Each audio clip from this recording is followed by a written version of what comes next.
El documental La vida de Buda.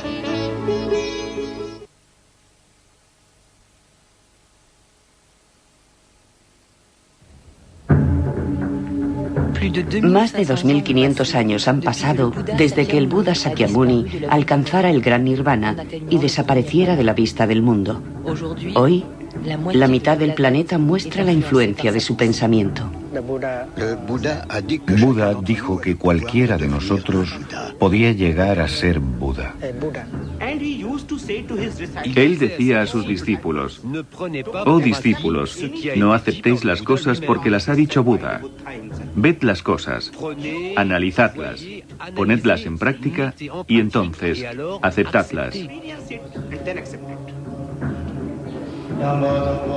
Pero la historia de su vida no es muy conocida. En realidad, Buda fue el primer y el mayor revolucionario, y su primer mensaje es que todos los hombres son iguales. Según las leyendas transmitidas por la tradición oral desde hace miles de años y los últimos descubrimientos arqueológicos, ¿quién era el hombre al que llamaron Buda?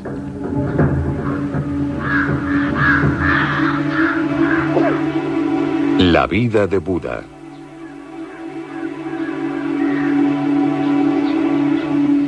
Nadie sabe cómo era su rostro, ni cuándo nació. Pero según los historiadores, el nacimiento de aquel al que iban a llamar el Buda se sitúa entre el 566 y el 430 a.C. Vino al mundo en Nepal, al pie de las estribaciones del Himalaya.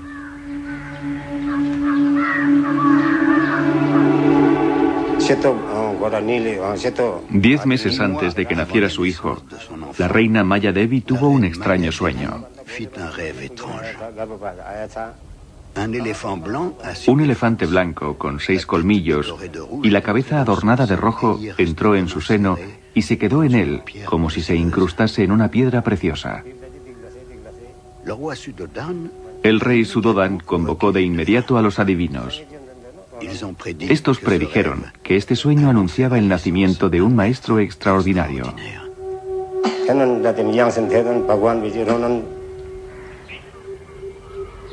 Según la tradición de su tribu, la tribu de los Sakya, la reina tenía que dar a luz a su primogénito en la casa de sus padres.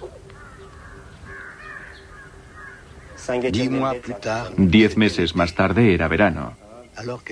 Maya Devi iba de camino junto con su séquito y se detuvo en el pueblo de Lumbini. Era una noche de luna llena. Hacía mucho calor. Cuando llegó aquí, vio un inmenso árbol de hermosas hojas. Decidió reposar. Y como hacía mucho calor, se fue a bañar a un estanque cercano.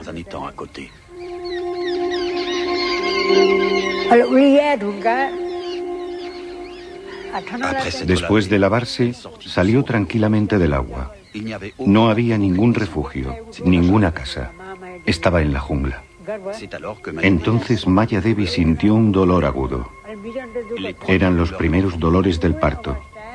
Y entonces nació el príncipe Siddhartha, el señor Buda.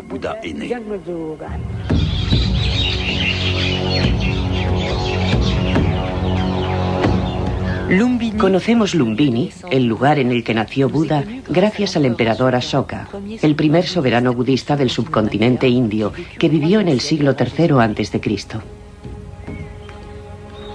Mandó erigir decenas de columnas para autentificar las huellas de Buda.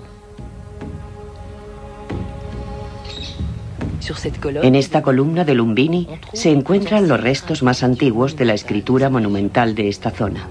Agana agacha mahi ite hida buddha jate sakyamuniti. Esta inscripción cuenta que en el 20º aniversario de su coronación, el emperador Ashoka en persona visitó este lugar porque el Buda Sakyamuni había nacido aquí. Es la única columna que menciona Lumbini Game, precisando que habían reducido los impuestos del pueblo de Lumbini porque Buda había nacido en él. Algunos arqueólogos han descifrado otra parte de la columna. Las inscripciones dicen que en el emplazamiento de Lumbini hay una piedra que marca el lugar exacto del nacimiento de Buda. Unas excavaciones recientes han permitido descubrir dicha piedra.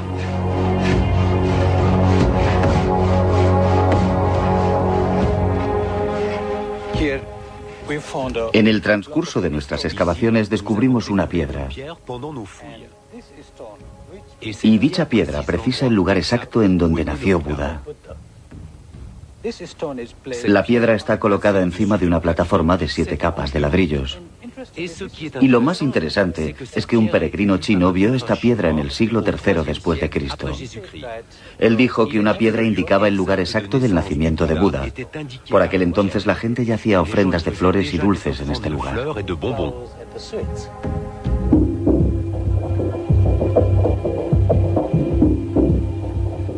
La familia del futuro Buda pertenecía a la tribu de los Sakya.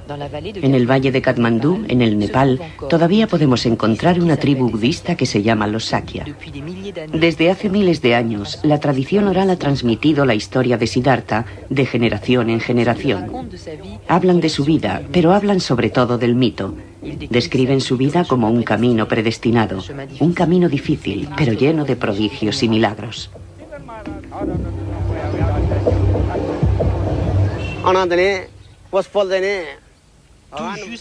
Justo después del nacimiento de Siddhartha ocurrió algo increíble.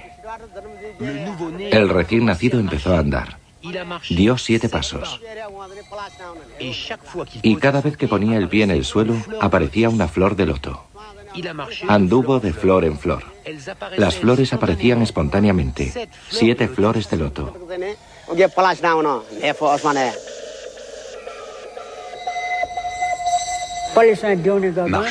Caminó de loto en loto, y alzando su dedo y situándose frente a Levante, el Señor declaró: He nacido para ser iluminado, por el bien del mundo.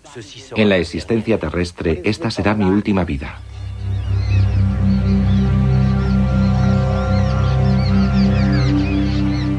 Tras el nacimiento de su hijo, la reina Maya Devi interrumpió su viaje. Volvió al palacio de su marido, el rey Suddhodan, y murió 7 días después del nacimiento del príncipe. Entonces, el niño fue confiado a su tía, la reina Gotama.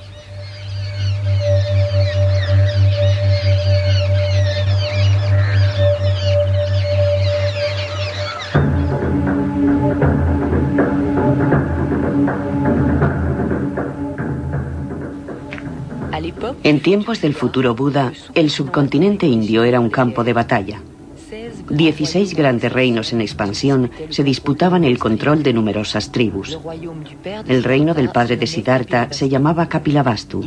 Estaba situado al pie de las primeras estribaciones del Himalaya, en la actual frontera entre la India y el Nepal. No era un reino muy importante, por lo que solo aparece mencionado en los textos búdicos, unos textos que cuentan la vida de Buda y que se escribieron 2 o 3 siglos después de su muerte.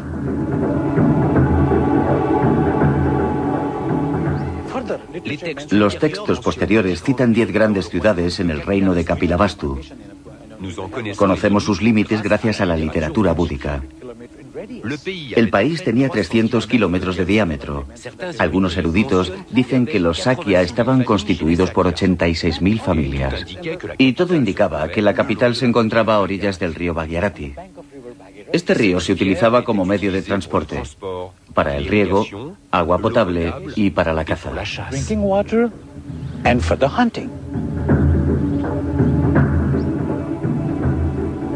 El palacio de Siddhartha ha despertado la imaginación de generaciones de escritores y arqueólogos.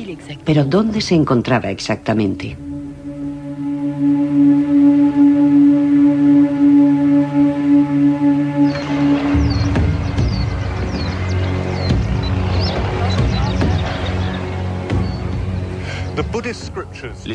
Las escrituras búdicas precisan que la ciudad de Kapilavastu está situada a orillas del río Bhagirathi.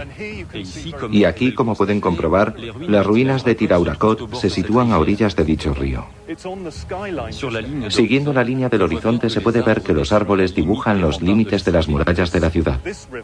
Y este río, el Barganga, es un afluente del Ganges.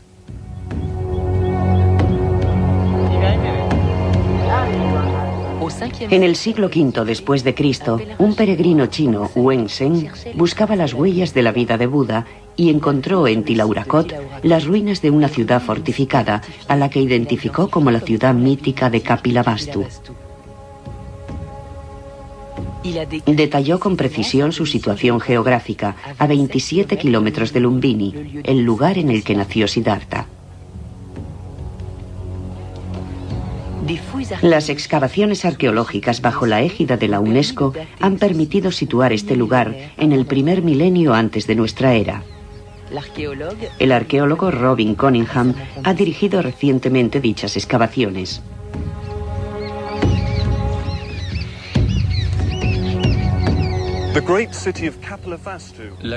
La gran ciudad de Kapilavastu era la capital de la tribu de los Sakya. Y en esta capital fue donde se educó Buda. Aquí creció como príncipe. Se sabe que la ciudad fue destruida. Y desde el siglo XIX, los arqueólogos intentan establecer la ubicación de la ciudad perdida de Kapilavastu.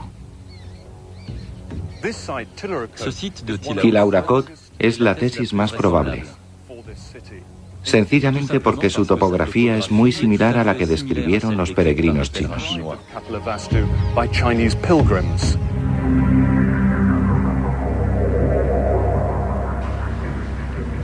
Los textos sagrados son la principal fuente para precisar la historia de Buda. Estas escrituras narran cómo, de regreso al palacio de su padre en Kapilavastu, el niño fue bautizado como Siddhartha Gautama.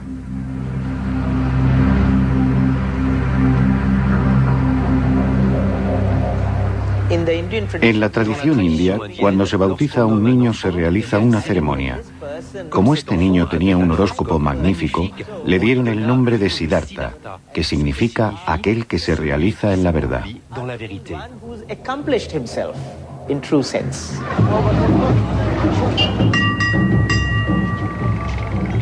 Enseguida, la noticia de que en el palacio de Kapilavastu había nacido un príncipe señalado se extendió por todo el país.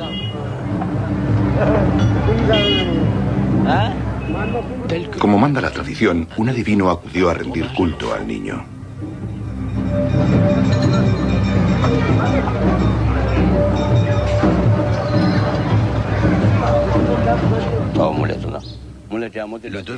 El adivino cogió al niño en sus rodillas y predijo: «Oh, este niño posee las 32 cualidades necesarias para alcanzar la sabiduría última. Tomará el camino de la iluminación».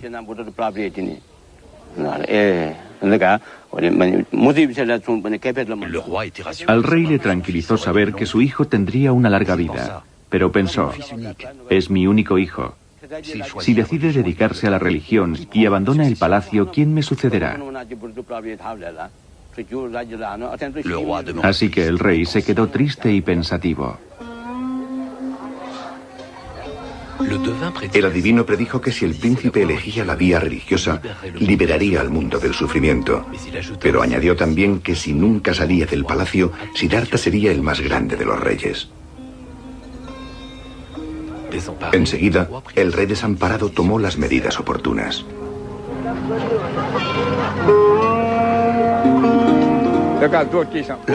El rey mandó agrandar los muros para que su hijo no pudiera salir del palacio. Mandó obras y comprobó que nadie pudiera pasar por encima de los muros. Uno lo consiguió, y después otro. Así que al final el rey mandó construir una muralla inmensa e inexpugnable. Una de las puertas necesitaba la fuerza de 16 hombres para abrirse.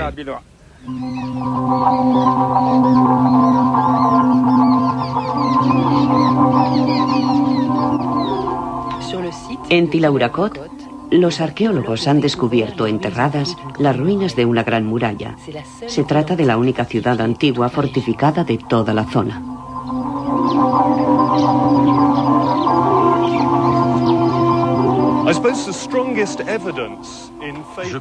Pienso que la mejor prueba de que Tiraurakot es la ciudad de Kapilavastu son los restos de imponentes fortificaciones sobre los que me encuentro. Sabemos que en el siglo V después de Cristo los peregrinos chinos encontraron aquí una ciudad importante, una ciudad fortificada. La mayoría de las ruinas que hemos encontrado aquí se acercan mucho a esta descripción. Hay restos de una gran muralla fortificada de unos 8 metros de ancho, y es una fortificación antigua.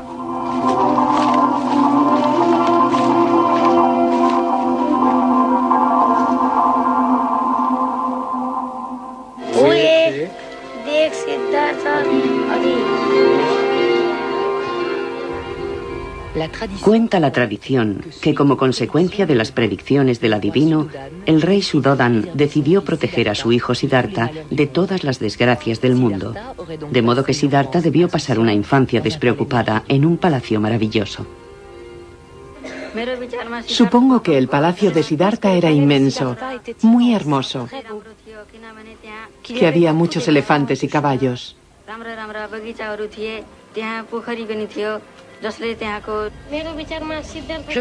Yo creo que el palacio de Siddhartha tenía que ser magnífico. Los templos del palacio debían ser impresionantes.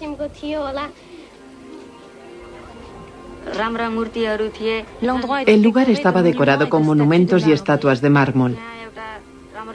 También había un inmenso estanque que hacía que el palacio fuese aún más bello.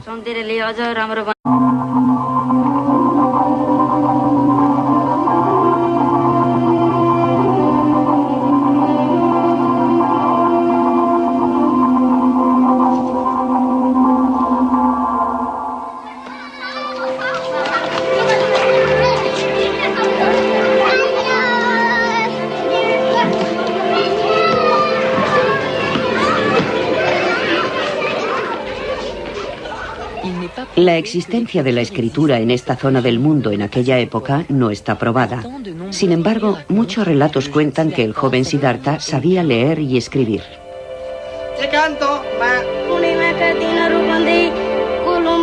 Siendo niño, ya hablaba varias lenguas. Despertaba la admiración de sus profesores.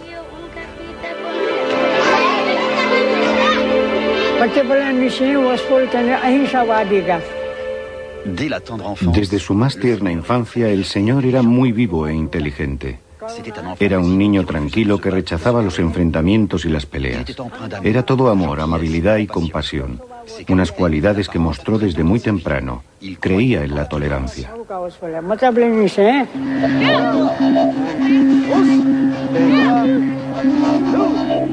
Sin embargo, la familia de Siddhartha pertenecía a la casta de los guerreros, por lo que en una época en la que las guerras y los saqueos eran muy frecuentes, es muy probable que recibiera la educación de un combatiente. Pero es cierto que su carácter y su talento contrastaba con el de sus camaradas e incluso provocaba sus celos. Las escrituras cuentan cómo Siddhartha sufrió el odio de su primo Devadatta. Un día, mientras jugaban, Devadatta disparó con su arco a un cisne. El cisne herido cayó delante del príncipe. Siddhartha se inclinó sobre el pobre cisne herido y se apiadó del animal. Otra acción de Devadatta. Siempre comete maldades. No debería haber hecho algo así. Voy a curar a este pobre cisne.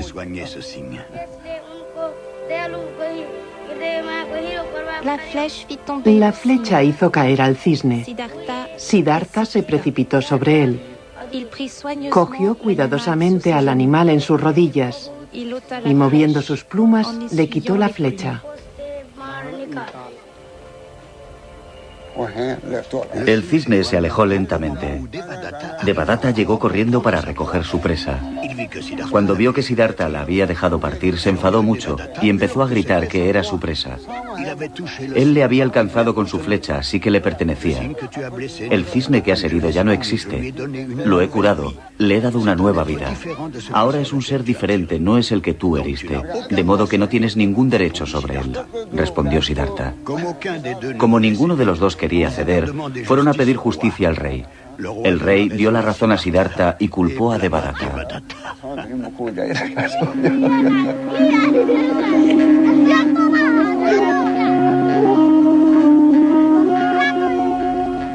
En este cuento simbólico del cisne se encuentra el germen del concepto de la no violencia.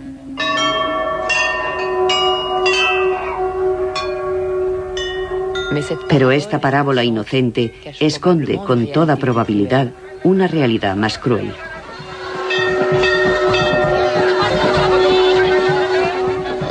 Cabe pensar que Siddhartha pudo haber sido testigo en su época de muchos sacrificios rituales cuya práctica era corriente.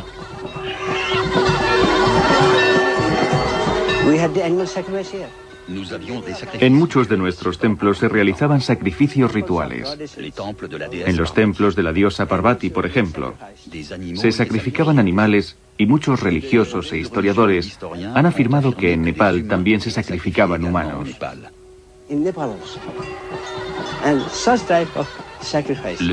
El señor Buda debió pensar que este tipo de sacrificios eran muy crueles.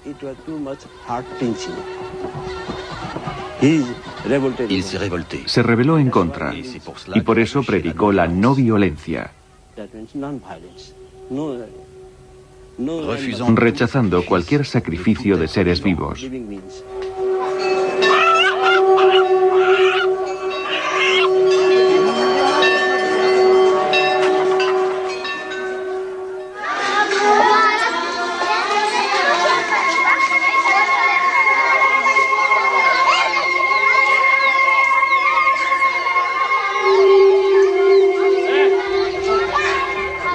Cuando Siddhartha alcanzó los 16 años de edad, su padre pensó que había llegado el momento de casarlo.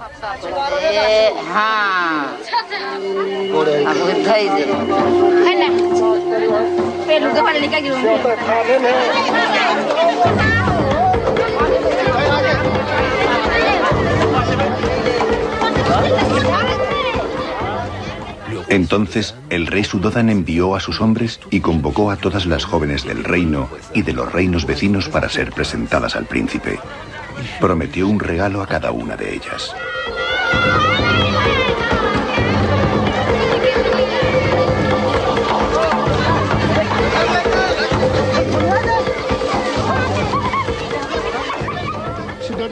El rey mandó construir 3 palacios. Los palacios se llenaron de muchachas, entre las que el joven príncipe tendría que elegir a su esposa.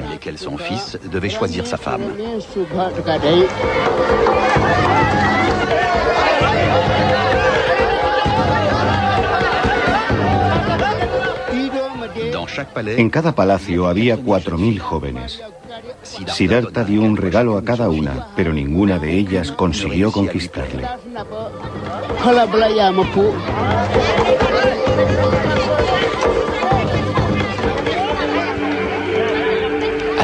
Cuando terminó la ceremonia de los regalos, Siddhartha se fijó en una joven muy bella de nombre Yasodhara, que decían que era guardiana de vacas, un título que por aquel entonces constituía un gran honor. Yasodhara era la hija de un rey llamado Dandapani. Yasodhara se dijo: yo ya tengo millones de joyas, no necesito más. Por eso no fue a buscar su regalo y al final de la ceremonia se marchaba tranquilamente. Siddhartha le dijo: ¿cómo no has venido a buscar tu regalo? Ahora ya no tengo nada que darte. Pero tengo mi collar de diamantes que tiene un valor incalculable. Te lo doy. Y se lo puso alrededor del cuello. Todos los que estaban presentes en el palacio exclamaron: decías que no te gustaban las chicas y le das tu collar de diamantes de incalculable valor. Eso significa que quieres casarte con ella. La quieres, por eso le has dado tu collar. Tú decías: no me gusta, no quiero casarme. Pero amas a Yasodhara, por eso le has puesto el collar alrededor del cuello. Todos estaban muy contentos. Después de eso, el rey Suddhodan fue a ver al rey Dandapani.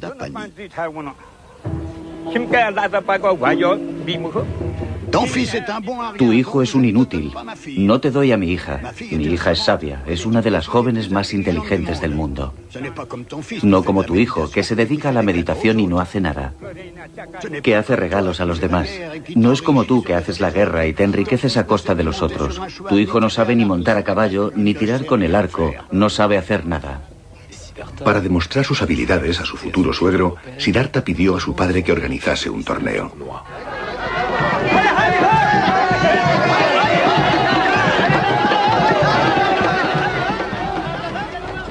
El rey convocó a los mejores arqueros, a los mejores caballeros y a los sabios más grandes para que pusieran a prueba a Siddhartha.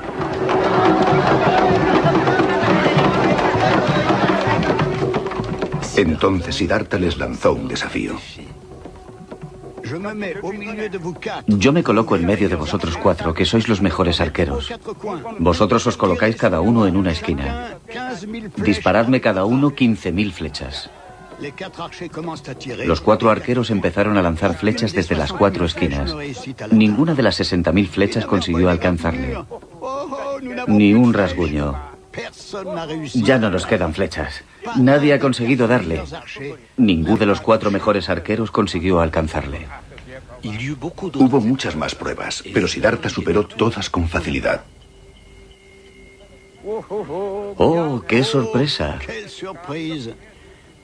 Toda la asamblea estaba impresionada.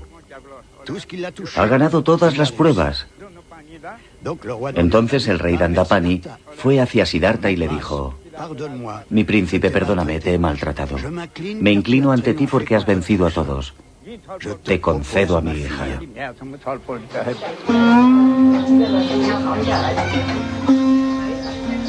¿Siddhartha se casó por amor? Las opiniones respecto a esta cuestión divergen.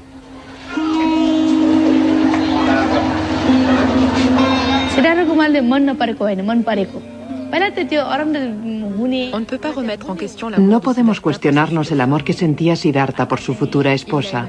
Él la amaba.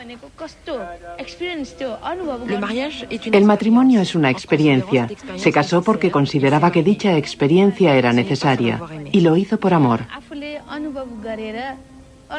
Es cierto, Siddhartha siempre experimentó las cosas, fuese lo que fuese, para luego poderlas explicar mejor a los demás. Explicarles cómo se puede amar en el matrimonio.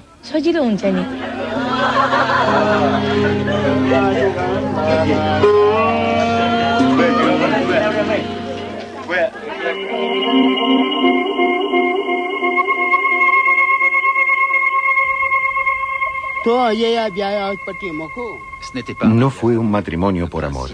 El príncipe Siddhartha no tenía edad para ello. Pero le casaron contra su voluntad para que no abandonase el palacio. Cuando el príncipe era pequeño, decía que quería irse del palacio. Por eso, el rey lo casó pronto, porque de este modo no se marcharía del palacio. Estaría ocupado con su esposa.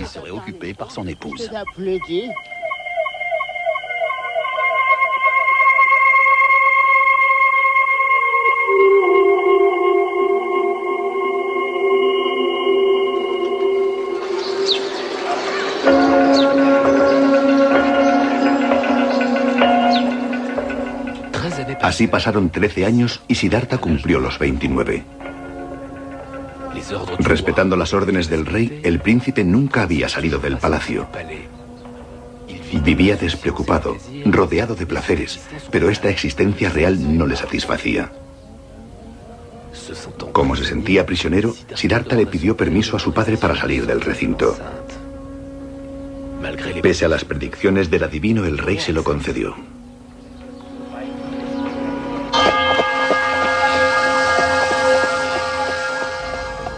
Junto con su fiel servidor, Sandaka, salió del palacio por primera vez.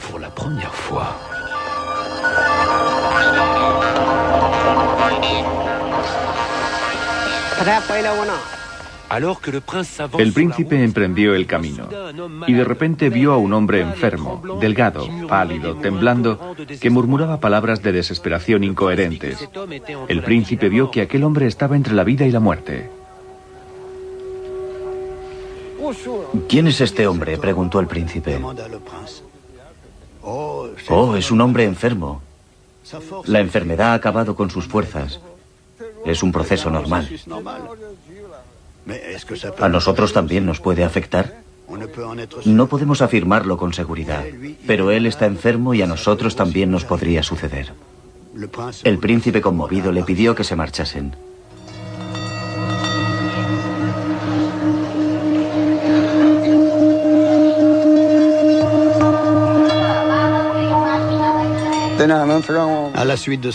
Después, Siddhartha encontró a un anciano. Casi no tenía dientes. Se tambaleaba y se aferraba a su bastón.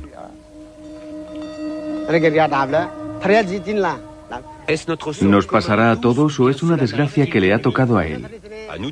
Nos pasará a todos nosotros, mi príncipe. Envejecemos desde que nacemos y algún día todos acabaremos así. Al escuchar estas palabras, el príncipe se dijo: este mundo es efímero, y prosiguieron el camino.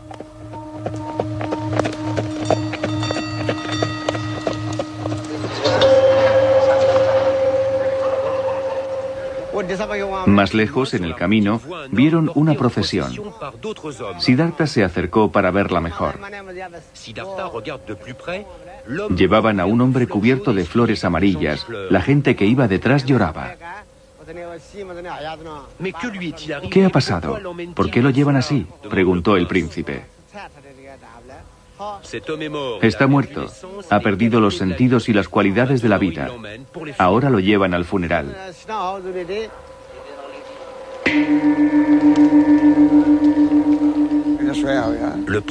El príncipe dijo: no me gusta, volvamos a casa.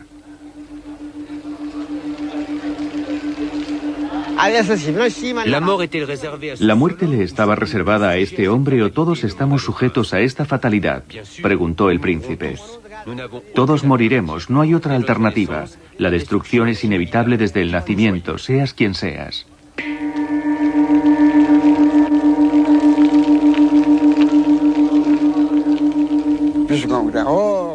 Entonces vieron a una asceta. Cuando el príncipe vio a este monje que llevaba una túnica amarilla y una escudilla de mendigo en sus manos, de repente todo tuvo sentido.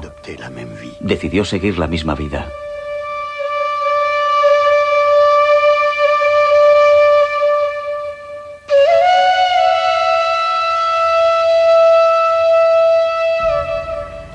La totalidad de los textos búdicos cuentan que estas 4 visiones turbaron a Siddhartha. Tomó conciencia de la inmensidad del sufrimiento humano y de la futilidad de la existencia real. A partir de ese momento, no cesará en buscar una solución al dolor de la condición humana.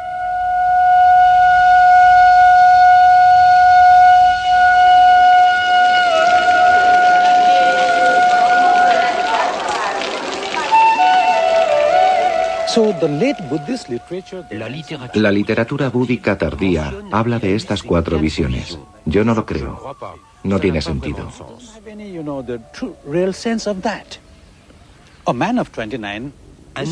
Un hombre de 29 años debería saber que envejecemos, que te puedes poner enfermo y que morimos. Mi idea personal es que, teniendo en cuenta el contexto económico y social, las tradiciones de esta época, el sistema político que era el feudalismo, las incesantes guerras entre clanes, entre reinos, ataques, saqueos, represalias. Pues bien, Siddhartha vio todo esto. Siddhartha ha vu cela. ¿Por qué hacen esto? ¿Por qué se matan por cosas materiales? Y si nos atenemos al contexto religioso, se realizaban sacrificios. De modo que son estas condiciones, sociales, económicas, políticas y religiosas, las que le provocaron el deseo de salir en busca de la verdad.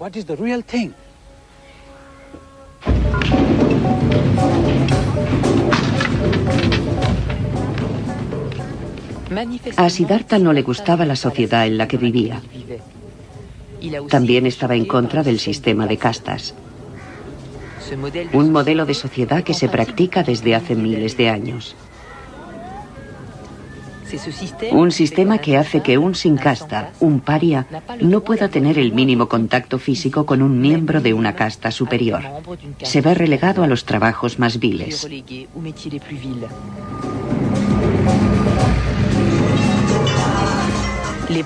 Los brahmanes, la casta superior de este sistema, son sacerdotes y astrólogos oficiales. Cuando un niño nace, predicen su destino, su trabajo y con quién se casará.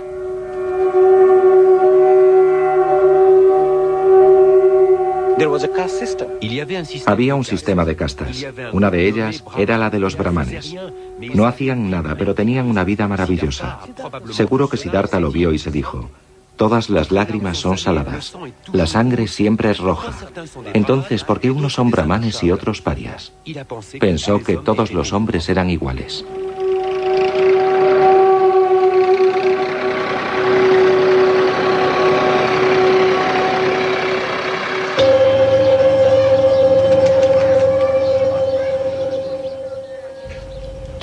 Abandonar definitivamente el palacio se convirtió en una obsesión para Siddhartha. Sin embargo, quería obtener el consentimiento de su padre.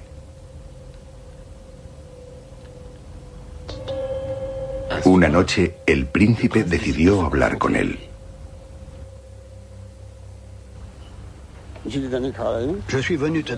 He venido a pedirte 4 cosas. De acuerdo. ¿Qué quieres? ¿Puedes garantizarme que nunca estaré enfermo? ¿Que nunca envejeceré? ¿Que nunca moriré? ¿Que estaré libre del deseo, de la avaricia, del odio, de la violencia? ¿Puedes garantizármelo? Pero el rey Suddhodan no sabía qué responder. Tartamudeando dijo: pero esas cosas ni siquiera los dioses pueden concederlas. No puedo darte lo que no poseo. Toma este reino, todas mis riquezas, todos los palacios, todas las casas, pero esas 4 cosas no te las puedo dar. En ese caso, déjame marchar en busca de las respuestas, dijo el príncipe. Solo tú sabes lo que es bueno para ti, dijo el rey desamparado. Después de este encuentro, el príncipe se dijo: ahora ya tengo el permiso de mi padre.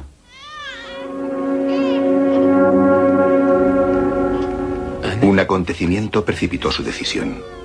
Después de 13 años de matrimonio, Yasodhara dio un hijo a Siddhartha.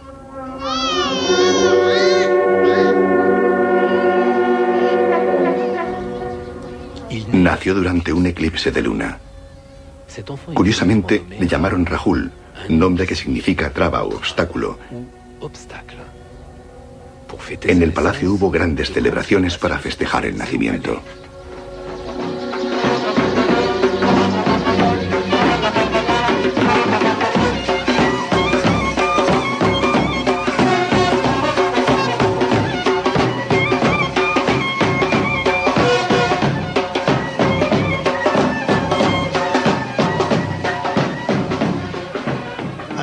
Se convierte en padre justo cuando pensaba huir. Oh, Dios mío.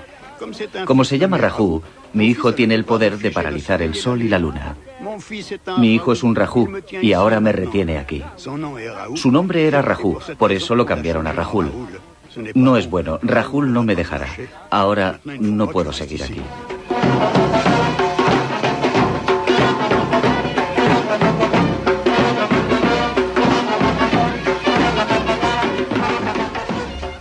Una noche de luna llena del mes de julio, a medianoche, cuando la fiesta de palacio terminó, Siddhartha decidió marcharse.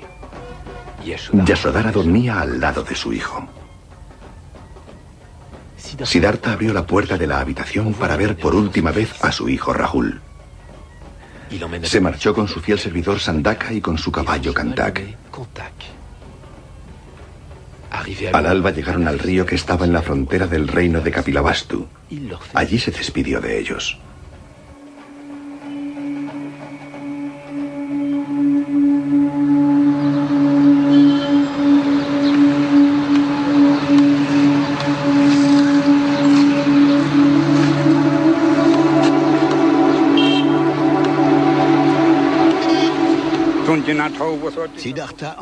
Siddhartha se quitó la ropa y las joyas y se las dio a su servidor. Le dijo: toma, dale todo esto a mi familia.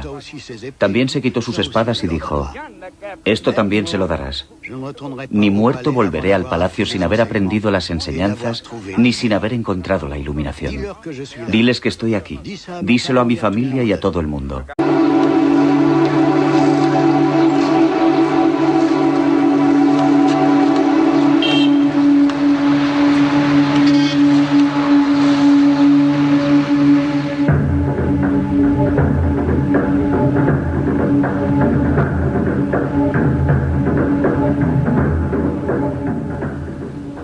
Después de abandonar el palacio de su padre, Siddhartha descendió el valle del Ganges.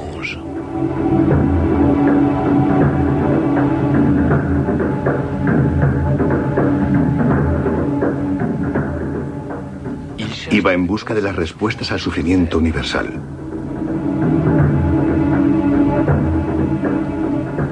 Quería descubrir un remedio para el dolor del nacimiento, para el malestar, para la enfermedad, para la vejez y para la muerte.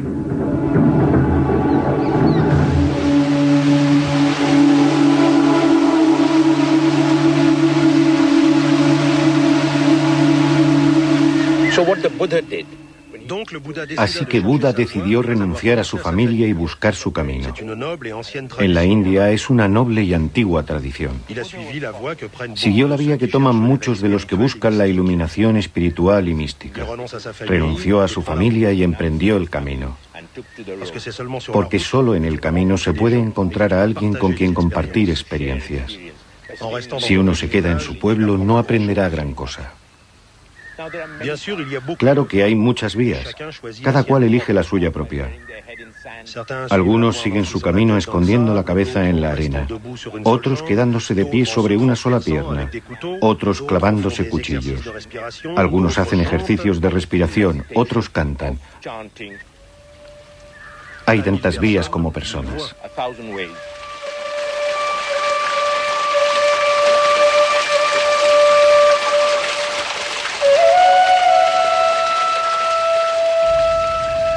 Siddhartha fue en busca de un maestro religioso, un gurú, para ayudarle en su conquista espiritual.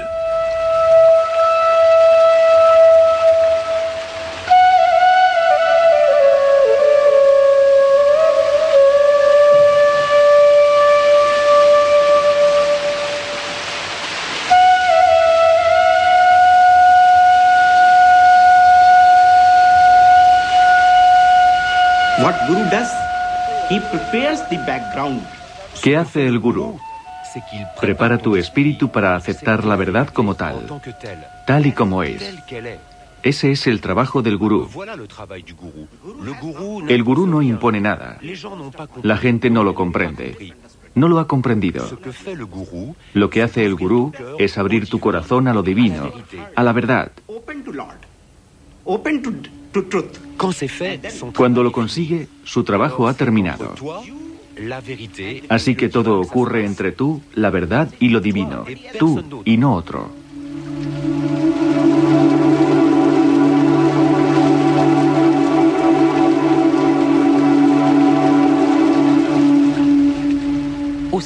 En el siglo V a.C., en este rincón del mundo, se desarrollaban nuevas corrientes del pensamiento en reacción al orden religioso brahmánico dominante. Muchos pensadores, algunos de ellos ateos, empezaron a rechazar este sistema que concedía todo el poder espiritual y la riqueza a los sacerdotes brahmanes. Estos nuevos sabios renunciaban a su familia, a su riqueza, para ir en busca del despertar espiritual.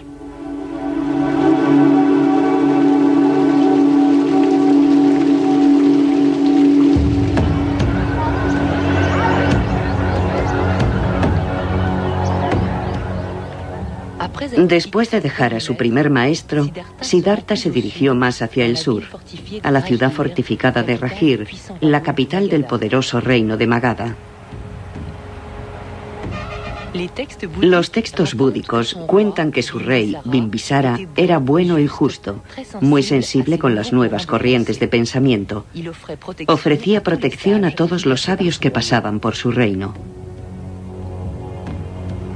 Todavía hoy se pueden contemplar las ruinas de los 48 kilómetros de fortificaciones que rodeaban la ciudad.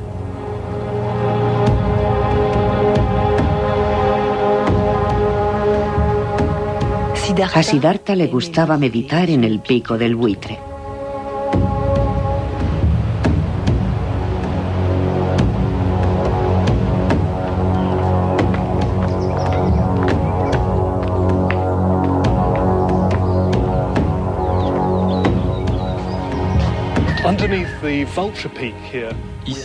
Aquí, encima del pico del buitre, se encuentra una de las numerosas grutas de los alrededores de la ciudad de Rajir. Buda y otros sabios se sentían atraídos por estas grutas, en donde se sentían protegidos de la riqueza y del prestigio de la ciudad. Pero al mismo tiempo estaban lo suficientemente cerca para poder recibir comida y donaciones. Y estas grutas todavía hoy desempeñan un importante papel para los peregrinos. Ustedes mismos pueden ver las hojas de oro que pegan los peregrinos del sureste de Asia.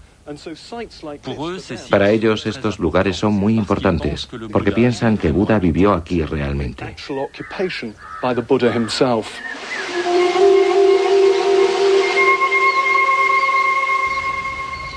Las escrituras búdicas dicen que Siddhartha impresionó tanto al rey Bimbisara que éste le ofreció su protección.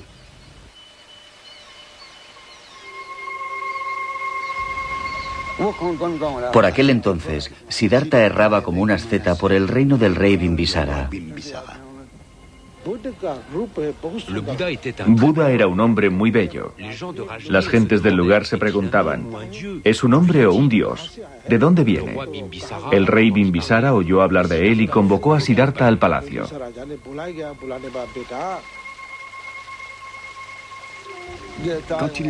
Cuando lo vio, el rey Bimbisara se quedó estupefacto.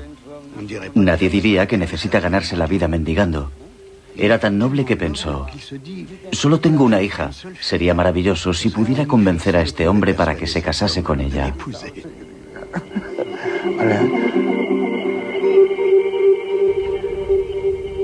El rey Bimbisara le ofreció la mitad de su reino. Siddhartha respondió, ¿por qué iba a aceptar ahora un reino si ya he renunciado al de mi padre?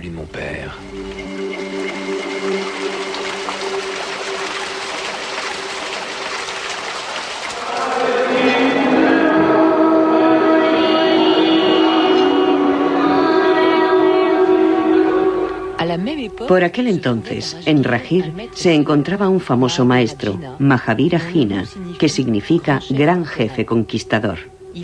Era el fundador de la rigurosa religión jainí.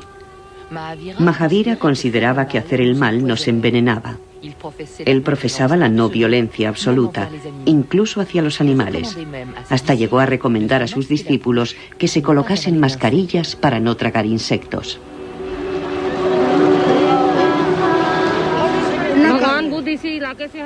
Buda también provenía de esta región.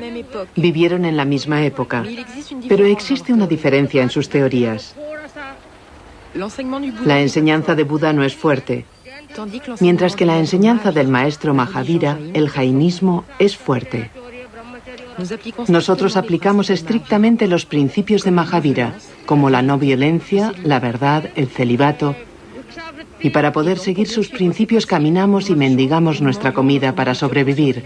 Rezamos por la mejora de la raza humana. Aunque los dos vivían en Rajir, en la misma época, no se puede afirmar que el futuro Buda se encontrase con Mahavira.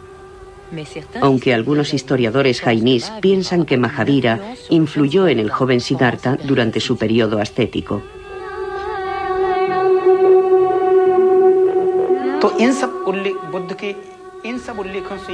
Al leer los relatos búdicos, está claro que recogerse el cabello, ir desnudo, mendigar y ayunar son puntos esenciales de la religión jainí. Por lo que podemos deducir que Buda abrazó en primer lugar la religión jainí.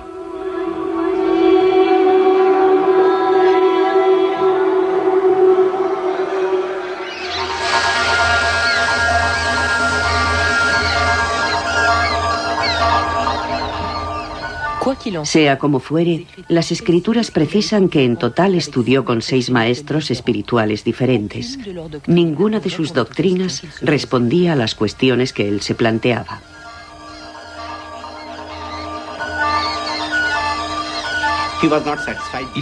No estaba satisfecho con sus gurús, y eso que él se había dirigido a muchos seres iluminados que le habían dicho que hiciera montones de cosas para realizarse espiritualmente.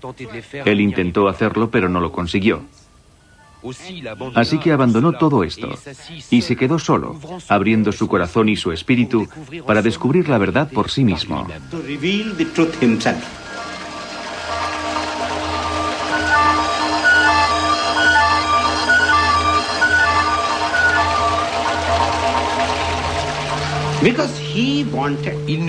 Porque él quería que ninguna verdad le fuera impuesta como tal. La verdad tiene que imponerse por sí misma. Así que lo abandonó todo. Tenía sed de lo divino, de ver la verdad o de ver la luz. Entonces se marchó a buscar el saber a Gaya.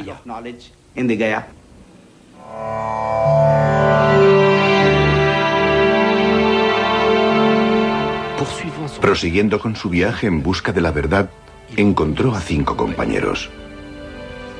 Recorrió con ellos el valle del Ganges. Cuenta la leyenda que los campesinos les daban de comer. Para proteger su meditación, extendían brasas para alejar a las serpientes.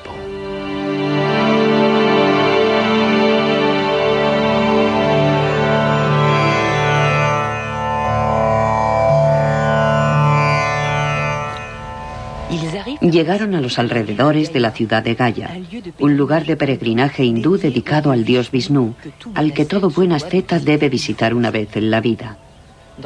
En la religión hindú, Gaya es uno de los lugares esenciales para mejorar el karma, es decir, el ciclo de las sucesivas reencarnaciones.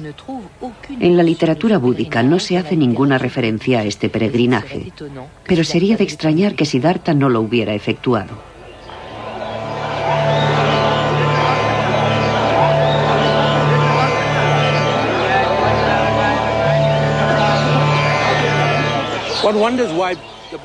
Cabe preguntarse por qué Buda vino por aquí. Después de 6 años de mendicidad y de ascesis, quizás vino a Gaya para renunciar a su familia definitivamente, cumpliendo con el ritual que millones de hindúes siguen desde la noche de los tiempos. Los ritos que se realizan aquí permiten absolver a los antepasados de su karma. Si te ocupas de tus antepasados, suben allá arriba, al paraíso. Entonces puedes avanzar porque ya no formas parte del ciclo de la vida y de la muerte.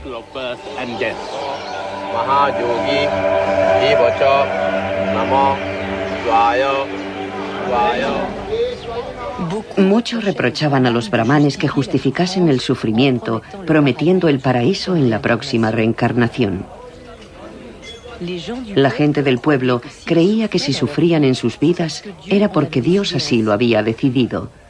Tenían que expiar las faltas cometidas en vidas anteriores.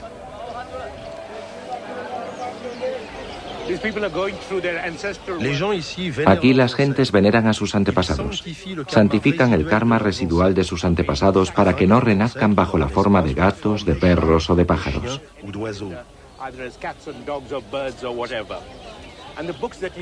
Y los libros que ven ustedes son los registros de 7 generaciones. Cuando se viene aquí hay que recordar 7 generaciones. Las genealogías quedan recogidas en estos libros.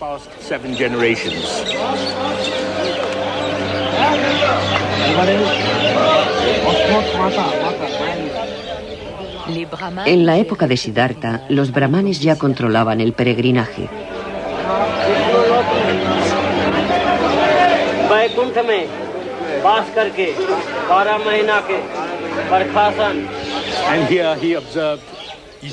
Aquí él pudo comprobar cómo los brahmanes controlaban la sociedad india. Y sin ninguna duda fue por eso por lo que consideró que era necesario rechazar el sistema de castas, para escapar al dominio de los brahmanes.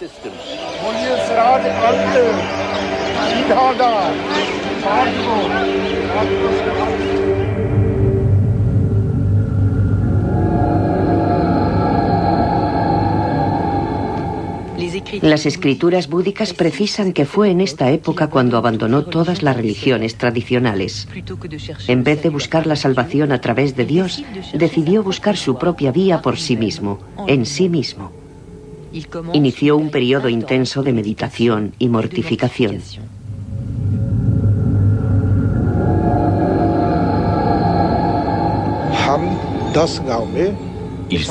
Se dijo a sí mismo que iría a mendigar a 10 pueblos, luego a 5 pueblos, después a 2 y más tarde a un solo pueblo. Redujo el número de familias que le proporcionarían comida. Después decidió visitar solo una casa. Cuando tenía comida, comía, y cuando no, ayunaba. Después dejó de aceptar todo alimento, y entonces cuando una hoja caía de un árbol se la comía. Cuando llovía, bebía agua de lluvia.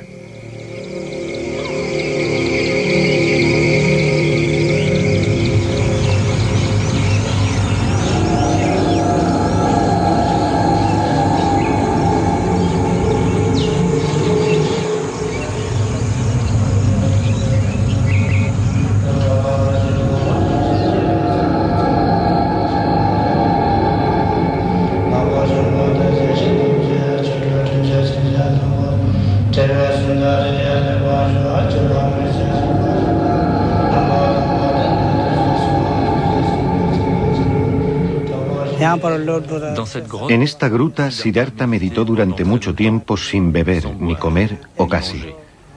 Cada día bebía un vaso de agua y comía un pedazo de pan y un grano de arroz.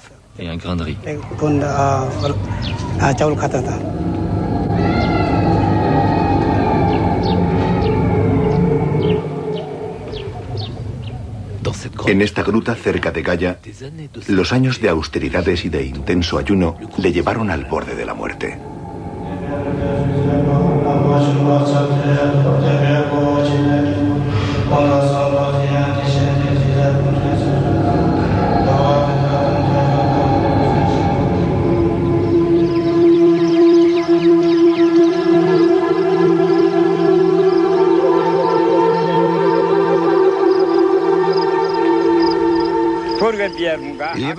Había una joven que se llamaba Sujata.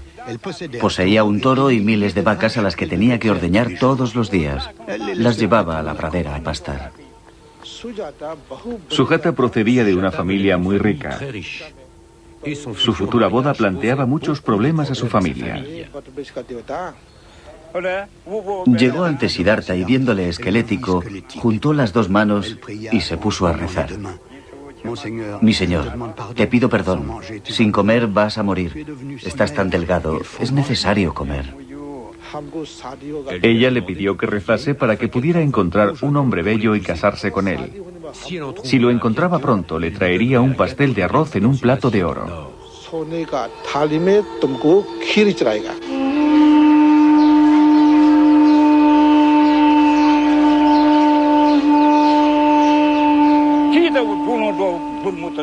Hirvió leche con miel y arroz y se la llevó a Siddhartha. Mi señor, come esto. Y él lo comió. Cuando terminó de comer, ella le dijo: mi señor, es necesario comer todos los días.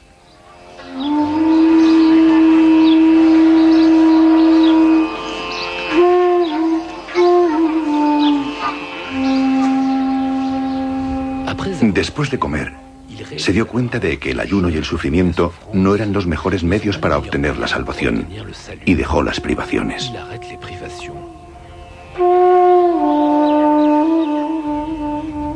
Sus 5 compañeros, pensando que había renunciado a su búsqueda espiritual, le abandonaron con desprecio, sin comprender a dónde quería ir a parar Siddhartha.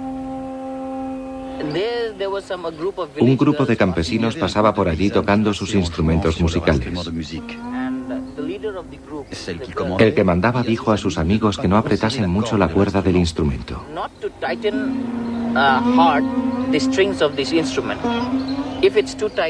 Si está demasiado tensa, se rompe. Y si está demasiado suelta, la música no es buena. Y Siddhartha tomó aquello como una enseñanza importante, la enseñanza de la vía del medio.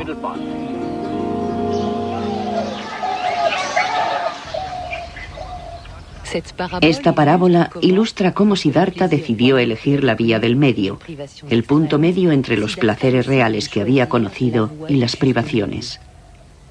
Uno de los fundamentos de la doctrina budista es rechazar los extremos.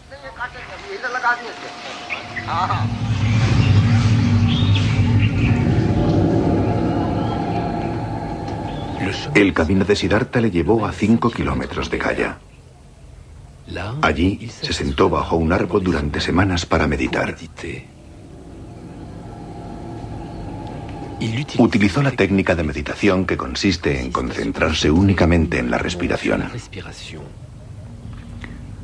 Buscaba así la solución última al malestar, a lo que hace al hombre desdichado, a cualquier tipo de sufrimiento como el nacimiento, el alejamiento de los seres queridos, la frustración, la enfermedad, la vejez, la muerte.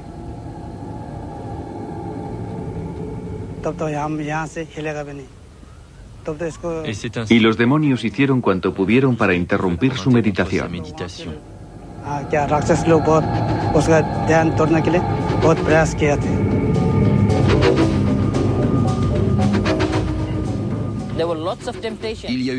Tuvo muchas tentaciones. En los libros se las atribuyen a un demonio llamado Mara. Las tentaciones de Mara y de sus hijas. Mara intentó tentarle de múltiples formas, mostrándole visiones de jóvenes hermosas y todos los placeres de la vida. Pero Buda venció a las tentaciones, dándose cuenta de la futilidad de la lujuria.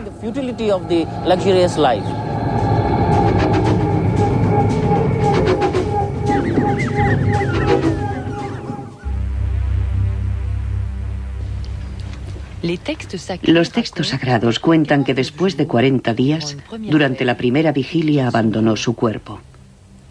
Redescubrió sus vidas anteriores. 1 vida, 2 vidas, 100 vidas, 1000 vidas. Durante la segunda vigilia, comprendió el ciclo de la existencia, la ley de la causa y el efecto, el movimiento del karma. La tercera vigilia destruyó en él los 4 pecados del espíritu: el deseo sensual, el apego material, los falsos conceptos y la ignorancia. Una noche de luna llena, a los 35 años de edad, alcanzó el despertar, la iluminación, el conocimiento supremo, el nirvana. Encontró la solución sentado bajo el árbol Bodhi. Allí se liberó totalmente del sufrimiento.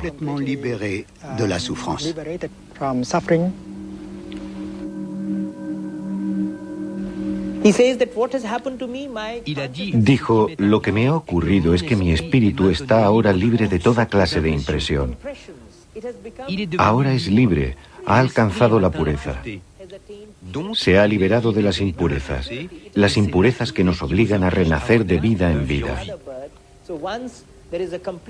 En cuanto hay un cese completo del deseo, un cese completo de lo que podríamos llamar la protección mental, cualquier persona se convierte en un iluminado. Cuando Buda se convirtió en Buda, alcanzó la iluminación. Es como una llama que se apaga. Cuando una llama se apaga, ¿a dónde va? No se sabe si va hacia arriba, hacia abajo, a la derecha o a la izquierda. Ya no está apagada. Pues la iluminación es como una llama que se apaga.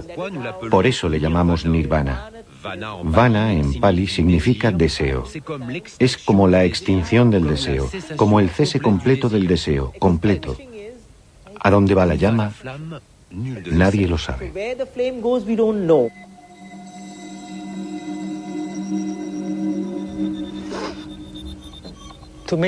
Con la meditación profunda, se descubre que hasta las ideas como ser o no ser, el nacimiento y la muerte, venir o marchar, son falsas ideas.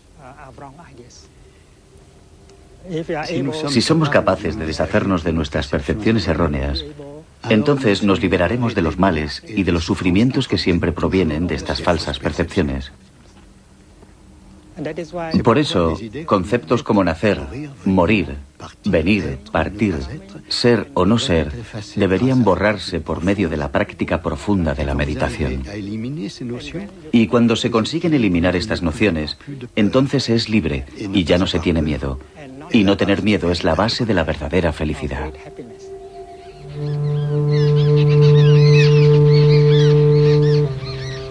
Cuando Siddhartha Gautama por fin alcanzó las respuestas al sufrimiento universal, se convirtió en Buda, que significa el iluminado, el que tiene el conocimiento.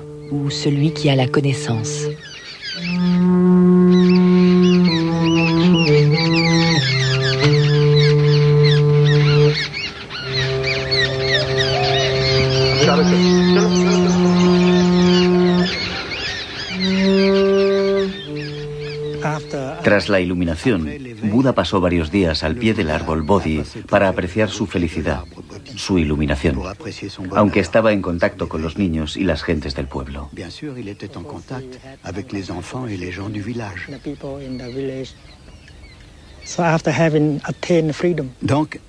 Después de conseguir la libertad y el bienestar, Buda quiso salir en busca de sus 5 compañeros para ayudarles a alcanzar lo que él ya había alcanzado. Et les aider à atteindre ce qu'il avait atteint.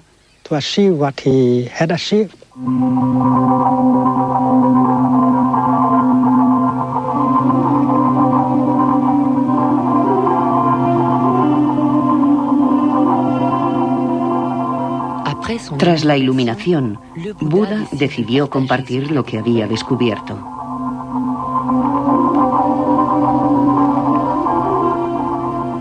Y recorrió 300 kilómetros atravesando los ríos y los bosques.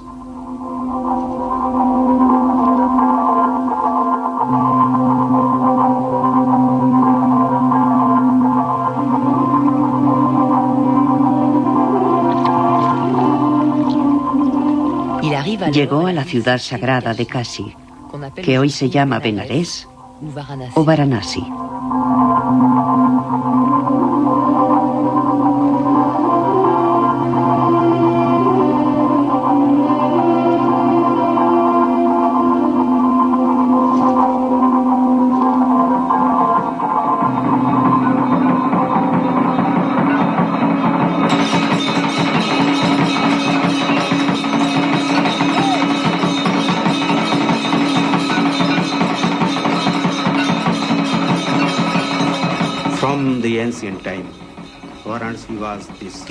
Desde tiempos antiguos, Benares es el centro del saber. Por ello, Buda pensó, allí podría encontrar auténticos monjes, auténticos buscadores con sed de la verdad o de lo divino.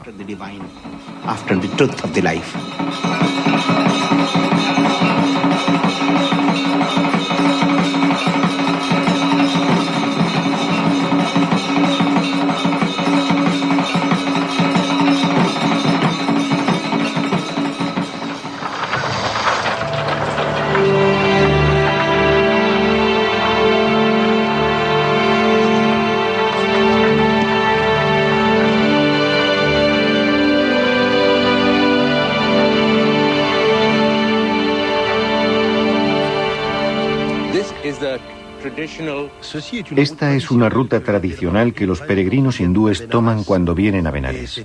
Es un peregrinaje esencial. Es conocido como el Pan Kosh, que significa la distancia de 10 millas. Los peregrinos de la antigüedad y los de hoy también van de un jardín sagrado a otro. Hay 14 paradas y en cada una de ellas hay pozos de aguas sagradas que tienen virtudes terapéuticas. Por eso la gente viene aquí y se encuentra con ascetas que comparten su filosofía, sus experiencias, hablan de los gurús que han conocido, de su yoga o de sus prácticas místicas.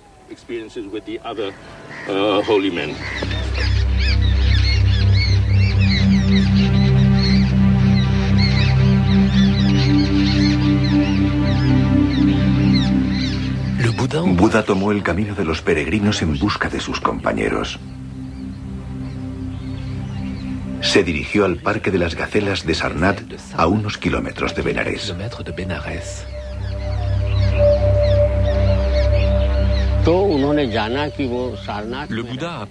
Buda se enteró de que sus compañeros vivían en Sarnath, en el Parque de las Gacelas.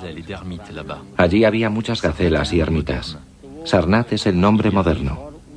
Fue allí y cuando llegó, sus antiguos compañeros pensaron: ha dejado la meditación, no puede saber nada. Así que no le preguntaron nada. Pero cuando Buda se acercaba a ellos, empezaron a sentir su sabiduría. Les dijo: os tengo que hacer una revelación. Me he convertido en Buda. Y aquella noche, Buda predicó su primer sermón. Enunció a sus compañeros las 4 verdades nobles que se convertirían en la base del budismo.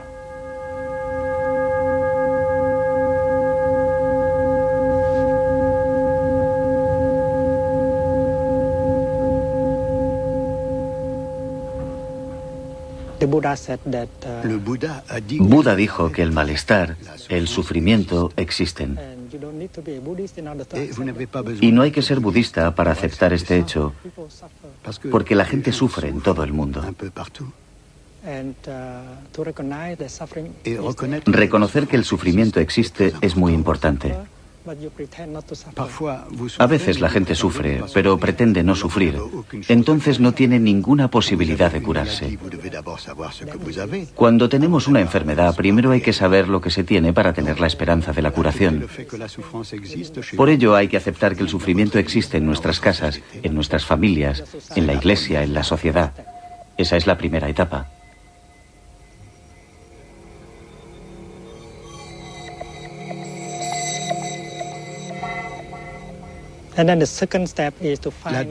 La segunda etapa es buscar la segunda verdad noble. ¿De dónde viene el sufrimiento? La raíz del sufrimiento. Buda dijo que si huimos, si escapamos del sufrimiento, no tendremos ninguna posibilidad de comprender su origen. Hay que tener el valor de contemplar el sufrimiento de frente y con profundidad para comprender mejor la naturaleza y la causa del sufrimiento. Esa es la segunda verdad noble. Es como el doctor. El doctor reconoce que hay enfermedad y que tiene que identificar la causa profunda de la enfermedad. Es la segunda verdad noble.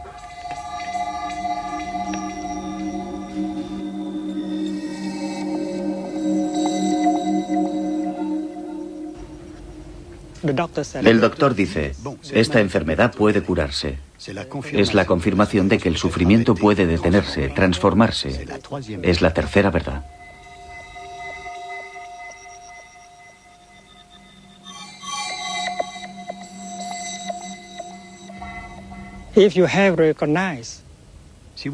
Cuando reconocemos la causa, la raíz del sufrimiento, entonces podremos ver qué tipo de práctica, qué camino debemos seguir para salir de la situación de sufrimiento. Es la cuarta verdad noble.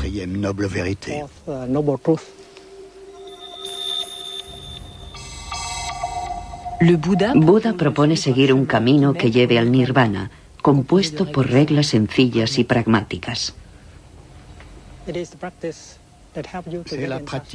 La práctica es la que nos permite entrar en contacto con las maravillas de la vida, la que nos conduce a la felicidad, al bienestar en nuestra situación.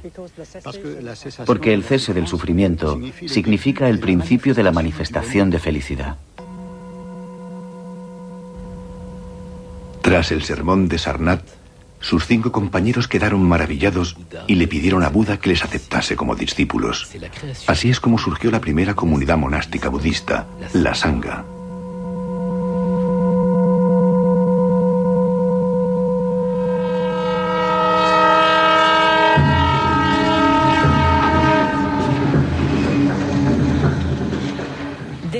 Después, Buda recorrió la India de norte a sur, en todas las direcciones de un inmenso territorio. Enseña el Dharma, la ley de Buda, a todo el que esté dispuesto a escucharle, ya sea hombre o mujer, rey o campesino, brahmán o sin casta, rico o pobre, asceta o tunante, no hace ninguna distinción. Buda explica que con una práctica adecuada, cualquier ser humano puede alcanzar el nirvana, un mensaje revolucionario para la época.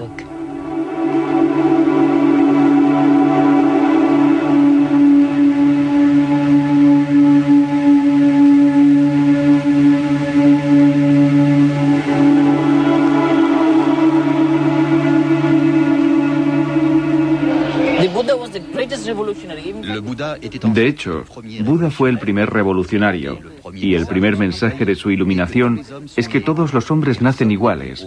Nadie está ni por encima ni por debajo. Y si tenemos que decidir quién está encima o debajo, que sea por sus acciones o por su trabajo. El que hace el bien es un hombre noble. El que hace el mal o es vulgar se considera como bajo. Ese es su concepto, ese es su mensaje. Las personas de aquella época que sufrían el sistema de castas querían un cambio social, que se les considerase a todos por igual.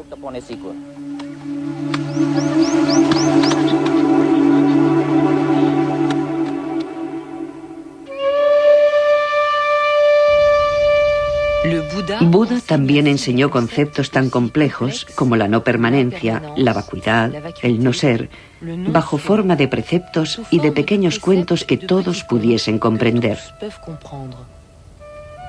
Su fiel discípulo Ananda los memorizó y los repitió. El pensamiento de Buda nos ha llegado por la tradición oral, ya que en aquella época la escritura estaba muy poco extendida. Utilizaba un lenguaje accesible a todos, al contrario que los brahmanes. Utilizaba el Pali, el lenguaje hablado, el lenguaje común. Su objetivo era comunicar directamente con la gente del pueblo. Quería hablar directamente con las clases más bajas de la sociedad.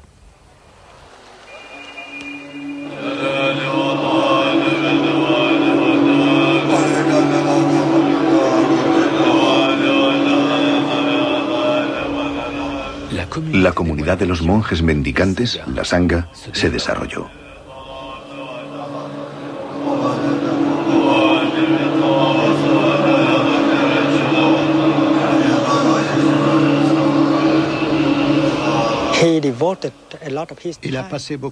Tardó mucho tiempo en construir la Sangha. Para Buda, la Sangha era lo que un instrumento es para un músico. Sin un instrumento no se puede tocar música. Por eso se puede considerar a la Sangha como la obra maestra de Buda, ya que una buena Sangha tiene el poder maravilloso de ser el refugio para curar y transformar a muchas personas.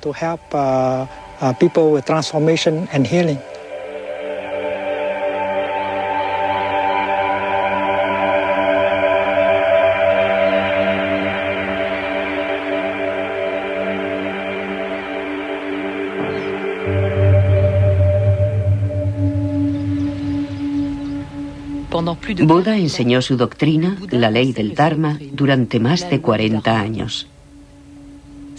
Su fama era inmensa. La comunidad monástica, la Sangha, se había implantado en todas las grandes ciudades del norte del país, en Kosambi, en Ravasti, pero también en Nalanda y en Vaishali.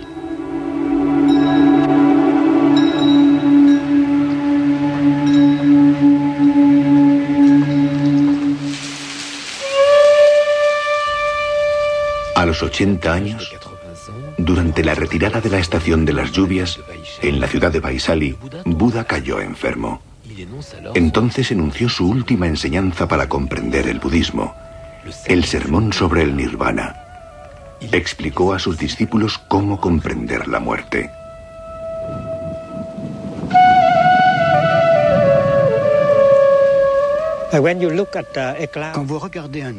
Cuando ven una nube, ustedes piensan, esa nube existe. Más tarde, cuando la nube se transforma en lluvia, ya no ven la nube y dicen, ya no está la nube. Y ustedes descubren la nube como inexistente. Pero si miran bien, pueden ver la nube en la lluvia. Y así es como una nube no puede morir. La nube se convierte en lluvia, nieve o hielo, pero la nube no se convierte en nada. Y de este modo la noción de muerte no puede aplicarse a la realidad. Se produce una transformación.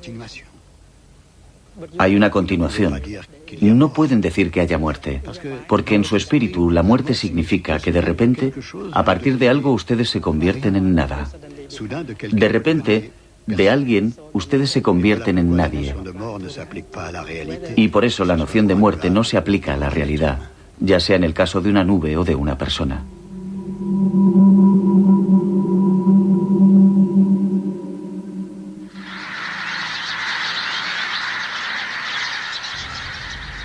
Algún tiempo después, Buda se dirigió al pueblo de Kusinagar.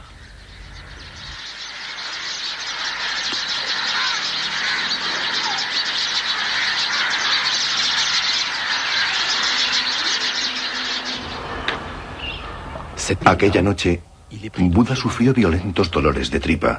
Sintió que la muerte se aproximaba. Entonces convocó a su discípulo más cercano, Ananda, para dictarle sus últimas voluntades.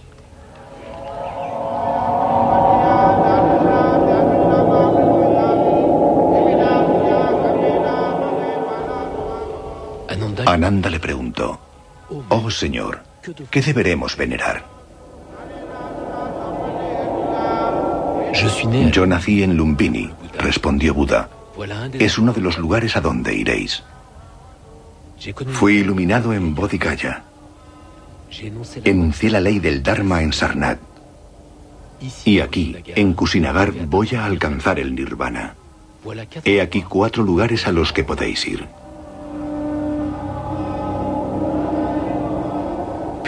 Y después dijo sus últimas palabras: «La degradación y la muerte son inherentes a todos los seres, pero cada cual puede obtener el derecho a evadirse de ellas. No dejéis de luchar». Buda murió una noche de luna llena y alcanzó el Mahapara Nirvana.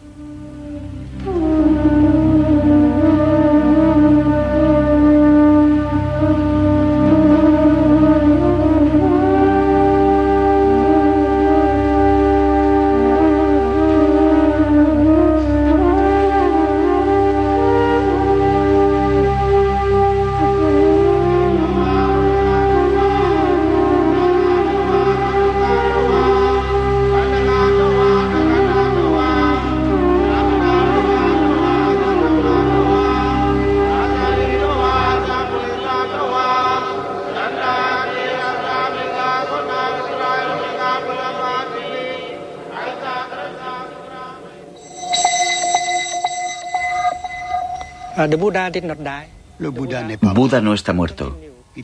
Sigue con nosotros a través de la Sangha y la ley del Dharma. Buda está presente aquí y ahora. Cada uno de nosotros puede convertirse en Buda.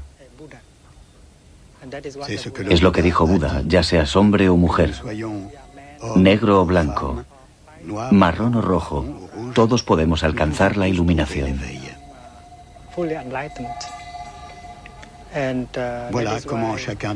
Así es como cada uno de nosotros puede ser la continuación de Buda. Cuando se sabe esto, ya no se tiene miedo.